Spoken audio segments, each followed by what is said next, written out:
আমাদের নেতা কর্মীরা সবচেয়ে বিক্ষুব্ধ।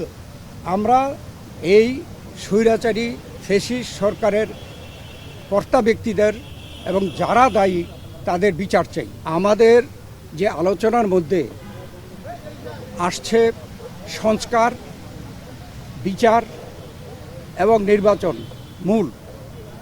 আমরা বলেছি একটার সাথে আরেকটার কোনো সম্পর্ক নাই, কেননা সংস্কার চলমান বিষয়, এটা চলতে থাকবে। আমরা আশা করেছি এই সরকার সকলের সাথে ঐক্যমতের ভিত্তিতে একটা সংস্কার প্রস্তাব দেবে, সেইটা চলমান থাকবে।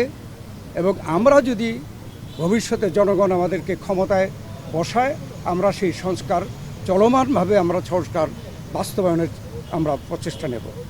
আর মামলাগুলোর ব্যাপারে বাংলাদেশ জাতীয়তাবাদী দলের আমাদের দেশনেত্রী বেগম খালেদা জিয়া, ভারপ্রাপ্ত চেয়ারম্যান তারেক রহমান থেকে শুরু করে আমরা এবং সেই তৃণমূল পর্যন্ত আমাদের নেতা কর্মীরা সবচেয়ে বিক্ষুব্ধ।